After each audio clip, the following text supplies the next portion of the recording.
इतनी सी बात हवाओं को बताए रखना, इतनी सी बात हवाओं को बताए रखना, रोशनी होगी चिरागों को जलाए रखना।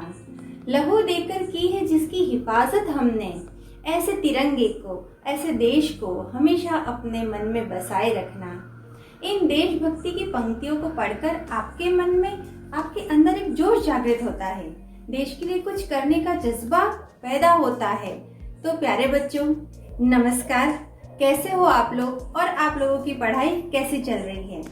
तो आज हम आपके 10वीं के कोर्स बी हिंदी में दी हुई पुस्तक स्पर्श भाग 2 के पद्य भाग के पाठ 8, जिसका शीर्षक है कर चले हम फिदा, और इसके कवि हैं कैफी आजमी। तो आइए अब हम अच्छी तरह से समझने के लिए हमने इस कविता को निम्नलिखित भागों में विभाजित किया है। पहला भाग आपको कविता का सारांश और भाव बताता है। दूसरा भाग कविता को विस्तार से बताता है। तीसरा भाग इस कविता का निष्कर्ष है। चौथा और अंतिम भाग आपको कवि के बारे में बताता है। तो अब हम सबसे पहले कविता के भाव और सारांश की बात करते हैं। जीवन अर्थात जीना। क्या सही कहा मैंने कि जीवन इज इक्वल टू जीना? नहीं। जीवन की बात करें तो कई लोगों का जन्म तो होता है, लेकिन है वह सही मायने में उसको जीना नहीं समझते हैं, नहीं जानते हैं कि जीना कैसे होता है। जीना भी कई तरह का होता है, जैसे खुद के लिए जीना, औरों के लिए जीना, देश के लिए जीना। वाह, जब हम देश की बात करते हैं तो हमारे मन में कितनी अच्छी भावनाएं जागृत होती हैं, पैदा होती हैं। जब हम देश के लिए जीने की बात करते हैं तो एक अलग ही हमारे मन में है वह एहसास बाहर आता है कि देश के लिए जीने का सोचना और उसके लिए खुद को कुर्बान करना में बहुत बड़ा अंतर है।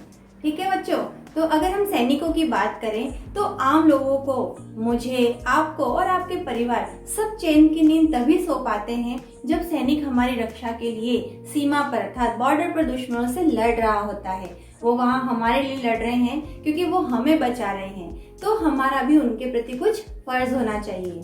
तो आज के गीत का विषय भी इसी पर आधारित है। प्रस्तुत पाठ जो युद्ध की पृष्ठभूमि पर बनी फिल्म हकीकत के लिए लिखा गया था, ऐसे ही सैनिकों के दिल की बात बयां करता है जिन्हें अपने किए पर नाज है। इसी के साथ उन्हें देशवासियों से कुछ आशाएं भी हैं, जिनसे उन्हें आशाएं हैं वो देशवासी हम और आप हैं। तो इसलिए इस पाठ के जरिए हम आपको कि किस हद तक हम उनकी आशाओं पर खरे उतरते हैं पर चर्चा करेंगे। अब हम इस गीत को आगे पढ़ते हैं और उसके अर्थ को जानते हैं। मैं थोड़ा गाने का प्रयास करती हूँ। कर चले हम फिदा जानो तन साथियों, अब तुम्हारे हवाले वतन साथियों। कर चले हम फिदा जानो तन साथियों, अब तुम्हारे हवाले वतन साथियों। सांस थमती गई, नब्ज जमती गई, फिर भी बढ़ते कदम को न रुकने दिया। कट गए सर हमारे तो कुछ गम नहीं, सर हिमालय का हमने न झुकने दिया। मरते मरते रहा बाकपन साथियों, अब तुम्हारे हवाले वतन साथियों। तो बच्चों, आइए अब हम इन गीत की पंक्तियों का अर्थ जानते हैं। कर चले हम फिदा जानो तन साथियों, अर्थात यहाँ पर मैं आपके सामने एक मार्मिक दृश्य बताना चाहूंगी कि जब चीन और भारत का 1962 में जब युद्ध चल रहा था, तो उस समय हमारे बहुत सारे सैनिक है वह घायल हो गए थे। तो उसमें से एक सैनिक है वह घायल सैनिक है, वह बुरी तरह से घायल, उनको बहुत सारी गोलियां लग चुकी हैं और वह मरणासन्न स्थिति में सोया हुआ है। और तो वह अपने साथ, जो वो खुद तो मरने की स्थिति में है, लेकिन जो बचे हुए साथियों हैं उनसे वह आग्रह कर रहा है अपने देश की रक्षा करने के लिए।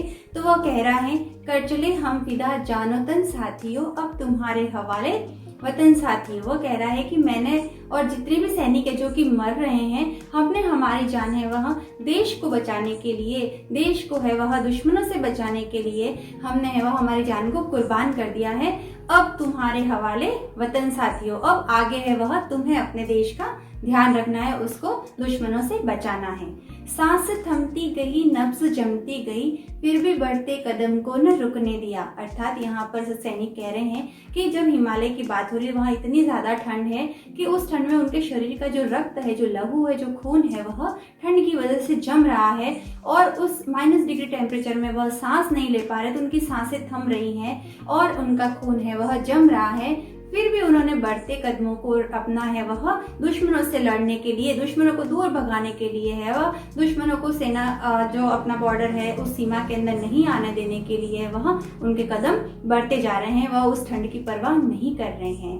कट गए सर हमारे तो कुछ गम नहीं, सर हिमालय का हमने ना झुकने दिया। अर्थात वो कह रहे हैं कि हमारी जान जा रही है तो कोई हमें आपत्ति नहीं है इस बात पर, लेकिन जो हमारे देश का गौरव है, जो हमारे देश का मुकुट है, जो हमारे देश का ताज है, वह हिमालय है और हमने उसके सर को नहीं झुकने दिया। अर्थात हमारे देश को हमने दुश्मनों के हाथ नहीं लगने दिया और अभी तक तो हम इसको बचाते हुए आ रहे हैं। अब तुम्हारे हवाले है वतन साथियों। जिंदा रहने के मौसम बहुत है, मगर जान देने की रुत रोज आती नहीं। जिंदा रहने के मौसम बहुत है, मगर जान देने की रुत रोज आती नहीं। हुस्न और इश्क दोनों को रुसवा करे, वो जवानी जो खूह में नहाती नहीं। आज धरती बनी है दुल्हन साथियों, अब तुम्हारे हवाले वतन साथियों, कर चले हम फिदा। अब यहाँ पर सैनिक कह रहा है कि जिंदा रहने के तो बहुत सारे मौसम आते हैं, लेकिन जान देने का मौसम सिर्फ एक बार आता है। वो भी बात तब हो रही होती है जब देश के लिए कुर्बान होना होता है।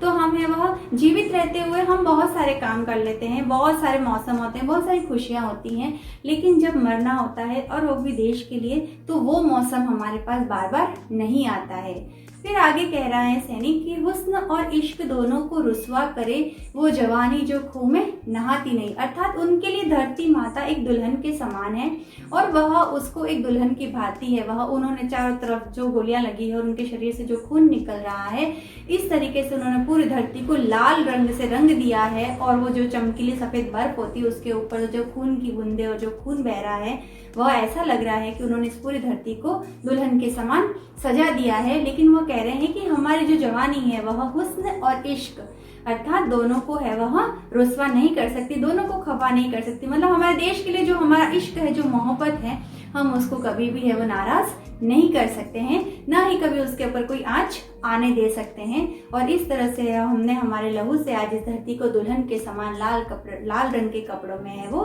ढक दिया है। चारों तरफ खून ही खून बिखरा हुआ है और वह सैनिक है वह अपनी है वह बात को आगे बढ़ाते हुए कह रहा है, राह कुर्बानियों की न वीरान हो, तुम सजाते ही रहना नए काफिले।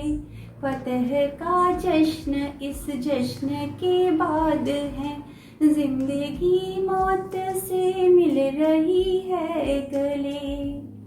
बांध लो अपने सर से कफन साथियों, अब तुम्हारे हवाले वतन साथियों।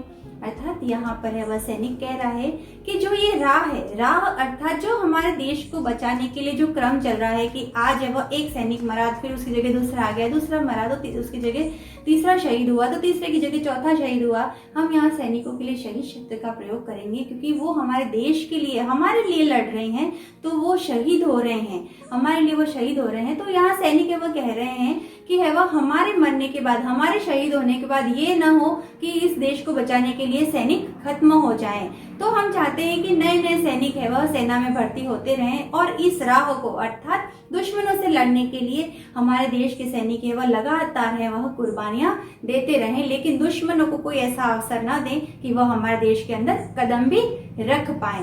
तो वो कहना चाह रहा है यहाँ पर फतेह जश्न का इस जश्न के बाद है। वह कहना चाह रहा है कि जो फतेह, जो जीत का जो जश्न हम मनाएंगे वो इस जश्न के बाद है। कौन सा जश्न? जो कि वो मरणासन जो स्थिति हो रही है उसके बाद हमारे लिए वो जीत का जश्न उससे भी ज्यादा बड़ा होगा। जिंदगी मौत से मिल रही है गले, अर्थात कहना चाह रहा है कि हमारी जिंदगी तो मौत को हमने गले लगा लिया है, हमने हमारे सर पे कफन बांध रखा है साथियों, लेकिन अब तुम्हारे हवाले हम ये देश छोड़कर जा रहे हैं। क्यों? क्योंकि वो मरने की स्थिति में है, वो शहीद होने वाले हैं। तो वो कह रहे हैं कि अब तुम्हारे हवाले हम देश को छोड़ के जा रहे हैं। जिस तरह से हमने आज तक रक्षा की है, अब तुम हमारे देश की रक्षा करो। आगे की पंक्तियां देखते हैं। खींच दो अपने खो से जमीन पर लकीर, इस तरफ आने पाए न रावण कोई, तोड़ दो हाथ गर हाथ उठने लगे, छू न पाए न सीता का दामन कोई, राम भी तुम हो तुम ही लक्ष्मण तुम ही, अब तुम्हारे हवाले वतन साथियों। अर्थात सैनिक यहाँ कह रहा है खींच दो अपने खूह से जमीन पर लकीर। सब जानते हैं कि जब रामायण में है वह रावण से बचाने के लिए, अर्थात किसी भी शत्रु से बचाने के लिए लक्ष्मण रेखा खींची गई थी कि सीता को लक्ष्मण रेखा पार नहीं करनी है। तो यहाँ पर भी ये सैनिक कह रहा है कि अपने लहू से, अपने रक्त से, अपने खून से है वह आप एक ऐसी लकीर खींच दो कि दुश्मन है वह इस तरफ आने न पाए कोई रावण। रावण अर्थात यहाँ शत्रु की बात हो रही है कि कोई भी शत्रु है वह इस धरती के ऊपर कदम न रख पाए। तोड़ दो हाथ गर हाथ उठने लगे। वो कहना चाह रहा है कि अगर किसी भी शत्रु सेना का हमारे देश के ऊपर है, वह उसको छीनने के लिए या उस पर अधिकार करने के लिए अगर वो अपना हाथ उठाता है, तो मैं तुमसे कहता हूँ कि उसके हाथ को काट दिया जाए, वहीं उसे खत्म कर दिया जाए। छू न पाए सीता का दामन कोई, ये धरती माँ हमारी सीता माँ के समान है, तो वह कोई भी शत्रु सेना है वह हमारे इस धरती के दामन को हाथ न लगा पाए। राम भी तुम हो लक्ष्मण भी तुम हो, अब तुम्हारे हवाले वतन साथियों। तो प्यारे छात्रों, अब हम इस गीत के निष्कर्ष की बात करते हैं। जिंदगी सभी प्राणियों को प्रिय होती है, इसे कोई ऐसे ही बेमतलब गंवाना नहीं चाहेगा। ऐसा रोगी जो ठीक नहीं हो सकता है वो भी जीवन जीने की इच्छा करता है। जीवन की रक्षा करना, अपनी सुरक्षा करना और उस जीवन को बनाए रखने के लिए प्रकृति ने सिर्फ साधन ही उपलब्ध नहीं करवाए, बल्कि सभी जीव जंतुओं को उसे बनाए और बचाए रखने की भावना भी दी है। इसलिए तो शांति प्रिय जीव भी अपनी जान बचाने के लिए हमला करने को तैयार रहते हैं। इसलिए सैनिकों का सम्मान करना चाहिए, उनके बलिदान को हमेशा याद रखना चाहिए। और अगर हम सेना में भर्ती नहीं हो रहे तो कोई बात नहीं, हम बिना भर्ती हुए भी देश की सेवा तो कर ही सकते हैं। इसलिए सेवा किस तरह से की जा सकती है, जैसे हम हमारे गली मोहल्ले की सफाई रखें, है ना, हम मोदी जी द्वारा चलाए गए स्वच्छ भारत अभियान में है वो उनका सहयोग करें और जरूरत पड़ने पर हम दूसरों की सहायता करें। ये भी एक प्रकार की देश सेवा ही होती है। अब इतना सब पढ़ने के बाद जो इतनी सुंदर पंक्तियां और जितना इतना सुंदर गीत जिन्होंने लिखा है उनके बारे में भी थोड़ा बहुत तो हमें जान ही लेना चाहिए। कैफी आजमी जी का असली नाम अख्तर हुसैन रिजवी था। उत्तर प्रदेश के आजमगढ़ जिले के छोटे से गांव मिजवा में 14 जनवरी 1919 में इनका जन्म हुआ था। गांव के भोले भाले माहौल में कविताएं पढ़ने का शौक लगा। भाइयों ने प्रोत्साहित किया तो खुद भी लिखने लगे। 11 साल की उम्र में उन्होंने अपनी पहली गजल लिखी थी। उनकी रचनाओं में, अगर उनकी रचनाओं की हम बात करें तो है आवारा सजदे, इनकार, आखिर शब्द आदि इनकी प्रमुख रचनाएं हैं। कैफी आजमी जी को राष्ट्रीय पुरस्कार के अलावा कई बार फिल्म फेयर अवार्ड भी मिला है।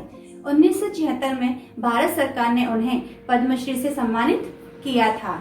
10 मई 2002 को कैफी आजमी जी यह गुनगुनाते हुए इस दुनिया से चल दिए कि ये दुनिया ये महफिल मेरे काम की नहीं, और उन्होंने सबसे अलविदा कह दिया।